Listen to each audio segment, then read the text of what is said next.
नाज़रीन, प्रोग्राम तसलीस या तौहीद के इस नए एपिसोड में हम आपको खुशामदीद कहते हैं। नाज़रीन, जैसा कि आप जानते हैं कि हमने तसलीस और बाइबल मुक़द्दस की आयात के सिलसिले का आगाज़ किया हुआ है और पिछले एपिसोड में हमने अहबार की किताब को शुरू किया था और आज इसी एपिसोड में हम उसको जारी रखेंगे और हमारा साथ देंगे भाई सुलेमान जॉन। भाई, वेलकम टू द शो। जी सुलेमान भाई, पिछले एपिसोड में हम इस बात का जिक्र कर रहे थे कि मसीहत में कुर्बानी का क्या तस्वुर है और आपने कहा था कि आप ज़रूर इस बात पर जो है वो डिस्कशन करेंगे कि दीगर मज़ाहिब में भी कुर्बानी का तस्वुर मौजूद है या पाया जाता है। तो आज हम इस बारे में जानना चाहेंगे आपसे। हाँ जी, जब हम मज़ाहिब की तारीख़ की बात करते हैं तो ये कुर्बानी जो है ना, कुर्बानी एक बहुत कॉमन चीज़ है, मुश्तरक है बहुत सारे मज़ाहिब में।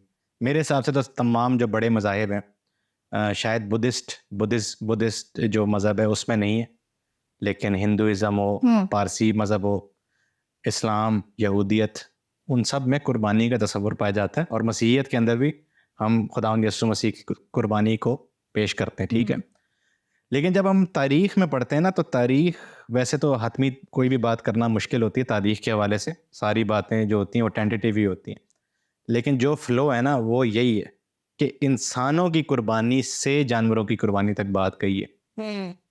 अच्छा, इसके जो मैं थोड़ी हिस्ट्री बताऊंगा उससे पहले ये आम बातें, मतलब जब मैं स्कूल में भी था मुझे अच्छी तरह याद है कि जो कुर्बानी की ईद आती थी ना, उसके ऊपर ये बात होती थी कि अगर खुदा ये सिस्टम ना बनाता तो हम भी शायद अपनी औलादों को कुर्बान करते। ये मैंने सुना है, अच्छे स्कूलों के अंदर लोगों को ये बात करते हुए सुना है।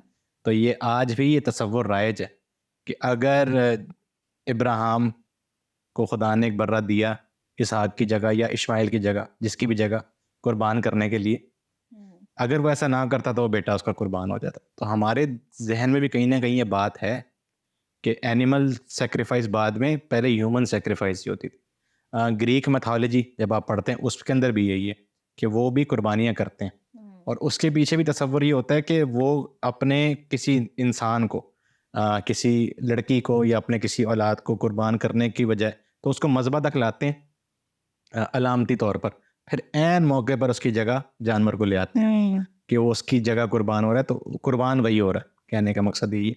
तो ये खूनी तारीख़ है, ठीक है। इसके पीछे जो खुदा का तस्वुर है वो है कहर करने वाला खुदा, वो खुदा जो आपसे नाराज़ होता है और अगर आपने उसको मनाया नहीं है कुर्बानी के साथ, खून के ज़रिए, तो वो आपके ऊपर कोई ना कोई अजाब भेज देगा। हम अक्सर कार्टून्स में, फिल्मों में देखते हैं कि जिन इलाकों में आतिश फ़िशां होते हैं, वॉल्केनो, तो वहाँ पर एक मैथोलॉजी होती है कि ये फटने वाला था, ये खुदा का कहर है। तो किसी जवान लड़की को, कुमारी लड़की को अंदर, एक कुमारी से मुराद ये पाकीज़ा, उसको अंदर फेंक दो इसके, तो शायद खुदा का जो कहर है वो टल जाए। अच्छा, इस तरह की बातें बाइबल के अंदर और भी जगह है कि फलाने शख्स को या किसी एक शख्स को जो बेगुनाह है या जो शरीफ है या जो पाक है सोसाइटी के मुताबिक, उसको मार दो या उसको फेंक दो या उसको निकाल दो तो बला टल जाएगी। तो यहाँ पर बला टलने वाली बात है। यहाँ पर खुदा का जो वो तसव्वुर है गुस्से वाला, इसके लिए एक लफ्ज़ इस्तेमाल होता है अंग्रेज़ी में, प्रोपिशिएशन। इसका उर्दू तर्जुमा कोई इतना ख़ास नहीं है। प्रोपिशिएशन का ये मतलब होता है कि खुदा के गुस्से को ठंडा करना या एक जालिम या एक गुस्से वाले खुदा को मनाना। अच्छा, ये लफ्ज़ कहीं ना कहीं मसीहियत में आया है। जॉन स्टोर्ट की जो किताब है बेसिक क्रिश्चियनिटी, वो ये कहते हैं कि देखें, लफ्ज़ तो हमारे पास यही है, लेकिन we have to be careful कि खुदा को हम किस तरह से पेश कर रहे हैं, क्योंकि ये जब हम बात करते हैं ना कि खुदा को खूनी कुर्बानी चाहिए, चाहे इंसान की हो चाहे जानवर की हो, तो हम खुदा के बारे में क्या कह रहे हैं, ये हमें कहीं ना कहीं सोचना है। हम इन बातों को बड़ा लाइटली लेते हैं, लेकिन अब इन बातों पर खुल के होती है बात, ठीक है। तो इसके अंदर जो मज़ाहिब की तारीख़ है ना, उन सब में यही बात कॉमन है कि कहीं ना कहीं इंसान की जगह जानवर कुर्बान हो रहा है, लेकिन खुदा का गुस्सा ठंडा करने के लिए खुदा मांग रहा है, खुदा ये खून की कुर्बानी मांग रहा है। और जब वो जानवर देता है कुर्बानी, तो फिर वो खुदा कहता है चलो ठीक है, मैं माफ़ करता हूँ तुम्हें, तुम्हारी कौम को मैं माफ़ करता हूँ, ठीक है। जबकि मसीहियत में आज हम ये कहते हैं कि खुदा वो नहीं है जो कुर्बानी मांगता है, बल्कि वो जो कुर्बानी देता है। ये हमारा ईमान है कि अगर मसीह खुदा है तो उसने हमारे लिए कुर्बानी दी है। तो ये थोड़ा सा फ़र्क है। लेकिन मज़ाहिब की हिस्ट्री के अंदर जो है ना, आप देखें कि वैसा ही है। और जो पैदाइश की 22वें बाब में वाक़या है इब्राहिम और इसहाक का, वो भी इसी की अक्कासी करता है कि खुदा ने एक बच्चे की कुर्बानी मांगी है और उसको बचाया है एक बर्रे की कुर्बानी से, लेकिन मांगता है वो खुदा उसकी कुर्बानी, और इब्राहिम करने के लिए तैयार भी हो जाता है। बिल्कुल। इससे कुछ मतलब बनता है। और फिर आगे जाके आप पढ़ेंगे जगह जगह लिखा भी है कि फलाने खुदा को के सामने अपने बच्चों को कुर्बान ना करना, ये लिखा है बाइबल के अंदर। ह्यूमन सेक्रीफाइस नहीं, ममनू है। ममनू इसलिए क्योंकि उस वक्त होती थी, और वक्त के साथ साथ वो रिप्लेस हुई एनिमल सेक्रीफाइस के साथ। वही एनिमल सेक्रीफाइस यहूदियत में, इस्लाम में आई है। कहीं ना कहीं लोग ये भी कह सकते हैं कि हमने दोबारा ह्यूमन सेक्रीफाइस पे उसको ले गए, एनिमल सेक्रीफाइस को। हम यीशु मसीह को जब कहते हैं कि वो कुर्बान हुआ, तो हम दोबारा ह्यूमन सेक्रीफाइस पे ले। तो अब ये सवाल, ये निशान है मसीहियों के लिए कि एक तो वो खुदा का तस्वुर क्या पेश कर रहे हैं, और दूसरा ये कि क्या ये वाकई में खुदा के गुस्से को ठंडा करने की वाली बात है, या इसके पीछे कोई और हकीकत भी है। ना सिर्फ खुदा के गुस्से को ठंडा करने या खुदा के कहर को सेटिस्फाई करने के लिए, बल्कि इवन कि बाइबल मुकद्दस में ये भी हमें मिसाल मिलती है कि खुदा को खुश करने के लिए या मन्नत पूरी करने के लिए। इफ्ता जलादी की मिसाल हमें मिलती है कि उसने जो है वो खुशी में जो है अपने मुंह से ही बात निकाल दी कि जो भी मेरे सामने सबसे पहले आएगा। और उसकी एक ही एक बेटी थी जिसने अपने आप को दिया, वॉलंटरी दिया, क्योंकि उसको पता था कि मेरे बाप ने जो कुछ कह दिया, अब अगर मेरा बाप मुझे कुर्बान नहीं करेगा तो उस वक्त खुदा कहर में आ जाएगा। बिल्कुल। तो ये तसव्वुर तो था। अब ये क्या तसव्वुर था ये हमें नहीं समझ में आती आज, क्योंकि आज अगर कोई बाप इस तरह करता है, हम इसे कहते हैं गैरत के नाम पे कत्ल या ऑनर किलिंग जैसे हम कहते हैं, लेकिन उसको बाइबल सराहती है। ना सिर्फ पुराने नामे में, इब्रानियों के ख़त में 11वें बाब में आप पढ़ें, वो इस बात को ईमान की मिसाल देकर पेश करते हैं कि इफ्ता जल्लादी ने अपनी बेटी को खुदा के नाम पर कुर्बान किया। तो ह्यूमन सेक्रीफाइस कहीं ना कहीं वो गई नहीं है, वो रहती है। तो आज हमने तफसीरी असूलों की बुनियाद पर इसको देखना है कि हम इन चीज़ों को आज किस तरह कबूल करते हैं, और फिर इससे हमारे कफ़ारे का क्या तसव्वुर बनता है, और फिर खुदा का और तसलीस का क्या तसव्वुर बनता है। अच्छा, पिछले एपिसोड में भी आपने इस चीज़ पे बड़ा जोर डाला था कि जो बर्रा खुदा मांगता है वो नर होना चाहिए, वो पाक होना चाहिए, और वो बेऐब होना चाहिए।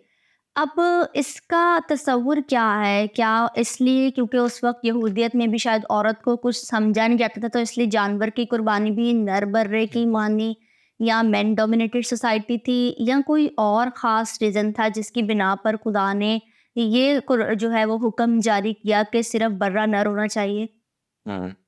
ये मैं जोर नहीं दे रहा, ये बार बार अहबार की किताब में आता है। जब आप पहले उसके 5-6 बाब पढ़े ना, तो बड़ा वाज़े लिखा हुआ है, नर बेऐब, नर और बेऐब। अच्छा, बाकी मज़ाहिब में भी, इस्लाम के अंदर भी यही है कि नर जानवर हो और बेऐब। अच्छा, बेऐब क्या जानवरों की तो हम नहीं मानते कि उनकी कोई एथिकल लाइफ होती है, कि उनके कोई गुनाह वगैरह होते हैं। तो वो बेऐब यही मतलब है कि उसका कद वगैरह ठीक हो, टांगे ना टूटी हुई हो, हड्डियाँ ना टूटी हुई हो, दांत पूरे हो, आज़ाद दुरुस्त, कान पूरे, आंखें ये परफेक्ट हो, मतलब हर लिहाज से। लेकिन मसीह को जब हम ये कहते हैं कि वो परफेक्ट कुर्बानी है, तो हम वो मजाजी मानों में लेते हैं। अब आपके सवाल की तरफ आते हैं, ये कोई ऐसी बात नहीं है। कुर्बानी जो है वो नर और मादी दोनों की है। 3 हवाले मैं नाज़रीन को बोलना चाहूँगा कि वो देखें। अहबार की किताब 3रा बाब 1 आयत, 4था बाब 32वीं आयत, और 5वां बाब और 6ठी आयत। ये जो तीनों किस्म की कुर्बानी है ना, अनाज के अलावा, उन सब में नर मादी जानवर की भी कुर्बानी हो सकती है, नर या मादा, ये लिखा है वहाँ पर, ठीक है। तो ये मसला नहीं है। मसला या जो सवाल बनता है वो ये है कि इसको अदा कौन करता है। अदा करने वाला जो काहिन है वो नर है हमेशा। अब इस पर बहस होती है कि फीमेल प्रीस्ट्स क्यों नहीं थी, फीमेल काहिन क्यों नहीं थी, और आज चर्च में ये बहस है कि फीमेल पादरी या फीमेल प्रीस्ट क्यों नहीं होती, ठीक है। तो मैं जब इसको थोड़ा बहुत ज़्यादा मैं इस पर जोर नहीं देता, क्योंकि नहीं थी तो नहीं थी। अब ये आपने सही कहा कि वो पुराने वक्तों की बात थी, तब शायद औरतों को नहीं समझा जाता था कि वो कहानत कर सकें या लीडरशिप का रोल कर सकें। कुछ लोग ये भी कहते हैं कि शायद उनकी जो शरई किताबों के अंदर जिस्मानी नापाकी की जो बात आती है, शायद वो इसके आड़े आती। तो उस पर सवाल ये है कि वो फिर जब जानवर मतलब फीमेल हो सकता है, तो फिर कुर्बान चढ़ाने वाले क्यों नहीं हो सकता, क्योंकि सिस्टम तो दोनों का तकरीबन एक ही है, ठीक है, जो जिसे हम रिप्रोडक्टिव सिस्टम कहते हैं। बिल्कुल एक नहीं है, मैं कोई गैर साइंसी बात नहीं करना चाहता, लेकिन एक मिसाल देने के लिए कुछ उलमा ये कहते हैं कि जिस वक्त ये शरीयत लिखी जा रही थी, या जो बनी इसराइल के इर्द गिर्द की कौमें थीं, उनमें शायद कहीं ना कहीं जो उनकी हैकल या टेम्पल होता था जिसे कहते हैं, वहाँ पर दासियों का तस्वुर होता था।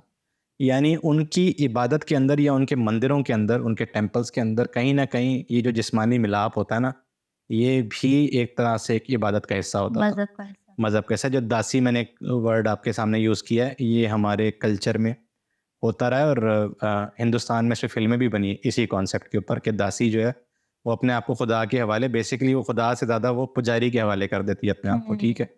तो शायद इससे बचने के लिए शायद औरतों को मना किया गया है कि एक तो ये कि काहिन भी ना बने, बल्कि वो उस मजहबे के पास भी ना आए। और आपको इस तरह के कवानीन भी मिलते हैं कि औरतें मर्द के कपड़े ना पहने, मर्द और, ताकि मिक्सिंग ना हो। खुदा शायद इसको चाहता था, लेकिन अब इस बहस में नहीं जाते। लेकिन जहाँ तक आपके सवाल का ताल्लुक है, नहीं, फीमेल जानवर की भी कुर्बानी होती थी, तो ये ऐसा प्रॉब्लम नहीं है। इसी वजह से क्राइस्ट जो है वो मेल नहीं आया, शायद उसके पीछे कोई और हिकमत हो, लेकिन फीमेल जानवर की कुर्बानी हो सकती थी। अच्छा, आज मसीहत में कुर्बानी का क्या तस्वुर है? जी, और कहीं ना कहीं जो आपने सवाल किया था पिछले प्रोग्राम में कि ये तस्वुर डेवलप कैसे हुआ, ठीक है। आम तौर पर तो मैंने आपको बताया, और ये बात रिपीट ही हो रही है, कि तस्वुर यही है कि मसीह की एक वाहिद कुर्बानी है, और उस पर ईमान लाने से आप अपने गुनाहों से नजात पाते हैं, पिछले भी अगले भी। अच्छा, जितने भी लोग हैं, तो हम अपने बाइबल के अंदर भी और अपने जो चर्च में लिटर्जी होती है उसमें भी हम यही कहते हैं कि एक कुर्बानी, बस एक कुर्बानी काफ़ी है, ठीक है, हर वक्त के लिए, हर जान के लिए और हर इंसान के लिए, ठीक है। तो ये काफ़ी है। लेकिन मौजूदा दौर में जो एक मॉडर्न अंडरस्टैंडिंग है सेक्रीफाइस की, उस तक मैं आता हूँ। मैं आपसे कह रहा था कि एक कॉन्सेप्ट डेवलप किस तरह हुआ। एक मैंने आपको बताया कि यहूदी कॉन्सेप्ट है कुर्बानी का, उसमें शायद बिगाड़ पैदा हुआ, उसको नबियों ने आकर उसको हाईलाइट किया, और फिर मसीह ने आकर उसको मुकम्मल तौर पर उसके अपने ऊपर, अपनी ज़ात पर उसको पाया, तकमील तक पहुंचाया। दूसरा, हमने ये कहा था कि नहीं, शुरू से ऐसे ही था, ये जो कुर्बानियाँ हैं ये अक्स है मसीह का। अब तीसरी बात क्या है? तीसरी बात ये है कि इसका ताल्लुक बाइबल स्कॉलरशिप से। आपको याद होगा जो पहला एपिसोड था हमारा इस सीरीज़ में, हमने उस पर थोड़ी सी गुफ्तगू की थी, इस पर कि अहबार की किताब कब लिखी गई है। अगर आप ये मानते हैं कि अहबार की किताब पहले लिखी गई है, तो फिर उसमें डेवलपमेंट की बात आती है। लेकिन अगर हम कहीं ना कहीं समझें इस बात को कि ये किताब बाबल की असीरी के बाद अपने आखिरी जो शक्ल है उसमें आई है, जिसमें हम इसको आज पढ़ते हैं, तो ये भी हो सकता है कि ये आगे की बात है। यानी कुर्बानी जो है वो डेवलप्ड कॉन्सेप्ट है, उससे पहले खुदा के यहाँ कुर्बानी का, बनी इसराइल कौम के यहाँ कुर्बानी का तस्वर ऐसा सच नहीं था। जो हवाला मेरे जहन में आ रहा है वो होसिया की किताब का 6वां बाब, उसकी 6ठी आयत, और मैं चाहूँगा कि लोग ये हवाले को पढ़ें, क्योंकि उसमें खुदा कहता है कि मैं रहम मांगता हूँ, कुर्बानी नहीं मांगता। अच्छा, जितना भी हम इसको एक्सेजेटिकली प्रूव करने की कोशिश करें कि नहीं, ये नहीं, लफ्ज़ नहीं है कि मैं कुर्बानी नहीं मांगता, तो खुदा से आप बंदा पूछ सकता है कि आपने तो पूरा सिस्टम हमें बताया, अब आप कह रहे हैं मैं मांगता ही नहीं हूँ, मैं तो रहम चाहता हूँ। इस बात की सेंस तब बनती है तो कि शायद ये जो प्रैक्टिसेस थी, इसको खुदा कंडेम कर रहा है कि मैं मांगता ही नहीं तुमसे। May be God never ask for human sacrifice. तो जो जदीद अंडरस्टैंडिंग है ना, वो यही है। ये नहीं कि कॉन्सेप्ट डेवलप होकर मसीह पर आया और वहाँ पर कुर्बानियाँ ख़त्म हो गई। शायद ये है कि खुदा ने कभी कुर्बानी मांगी ही नहीं है, क्योंकि खुदा कोई जल्लाद नहीं है जो कि खून देखकर जो है वो शांत हो जाता है। वो कोई, जिसे अंग्रेज़ी में हम कहते हैं मॉन्स्टर, या खून पीने, ब्लड थर्स्टी, खून का प्यासा नहीं है। हो सकता है वो ये कह रहा हो कि भाई मैं मांगता ही नहीं हूँ, तुमने गलत काम पकड़ा। इब्राहिम और इज़ाक वाली कहानी में भी आप कहीं ना कहीं ये देखें, जब खुदा उसको रोकता है तो उसको शायद वो ये कहना चाह रहा होता है कि मैंने तुझे कहा नहीं था ये करने के लिए, मैं सिर्फ तेरा इम्तिहान ले रहा था। तो लोगों के अंदर जो ये खुदा का एक तस्वुर है, और फिर उसको बुझाने के लिए जो खूनी एक टेंडेंसी है, तो खुदा उसको कंडेम करता है होसिया की किताब में। तो हो सकता है ये जो अहबार की किताब है ये उसके रिस्पॉन्स में लिखी गई हो। जो लोग इसको रद्द करते हैं, वो कहते हैं नहीं, खुदा मांगता है कुर्बानी, खुदा पाकीज़गी नापाकी को मानता है, और हम इसको करेंगे, ठीक है। इस ये भी एक डेवलपमेंट का कॉन्सेप्ट है, ठीक है। और इससे आपको ये पता लगता है कि शायद खुदा ये मांगता ही नहीं था।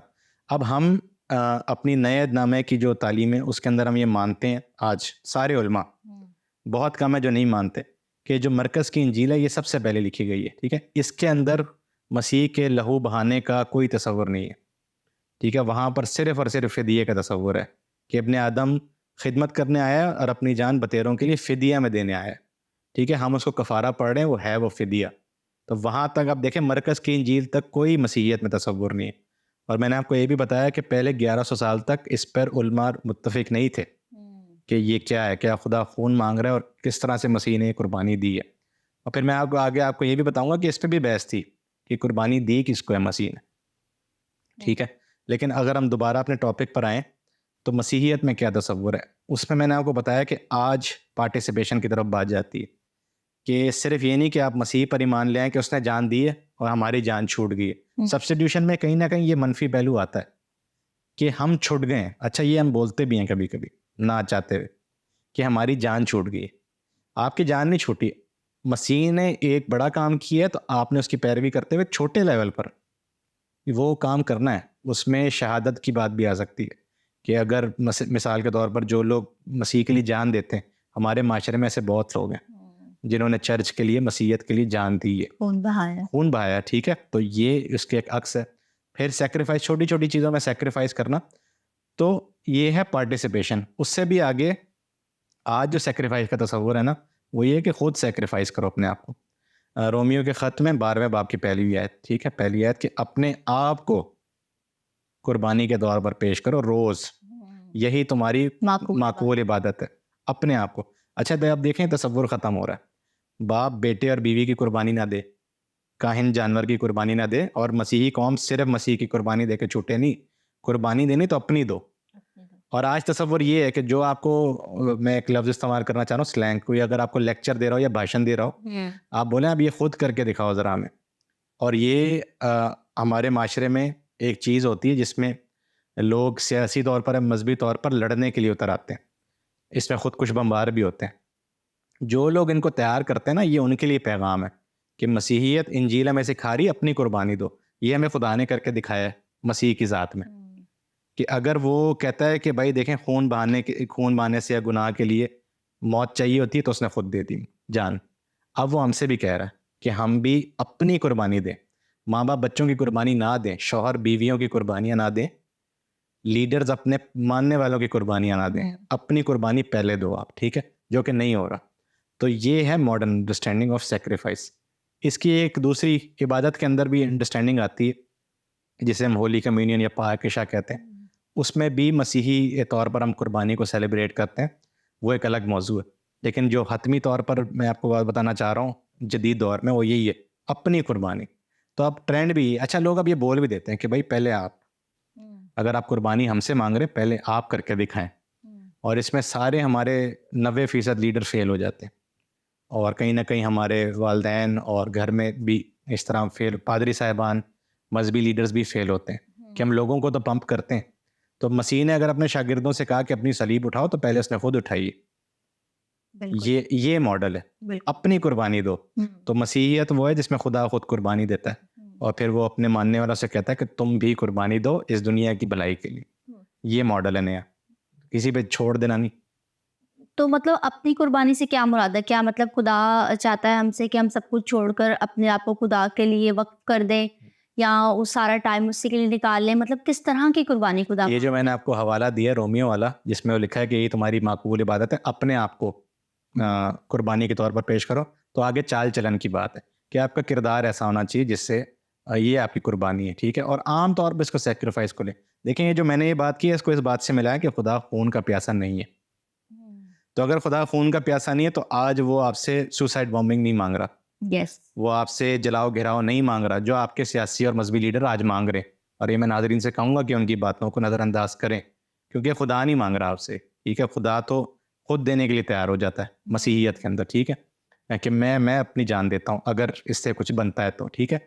तो ये है कि अपने चाल चलन से, ठीक है, आप अपनी ज़रूरियात को मारें, दूसरों की भलाई करें, और अपने वसाइल से, अपनी ज़िंदगी से, अपने वक्त से जो है, और अगर ज़रूरत पड़े तो जान। इसकी मैं छोटी मिसाल देता हूँ। अभी कोविड से हम लोग रिकवर कर रहे हैं, अभी तक उसका इलाज ही यही है कि जो लोग रिकवर कर गए, जिनकी एंटीबॉडीज़ बन गई है, वो अपना खून दूसरे के अंदर डाल दें।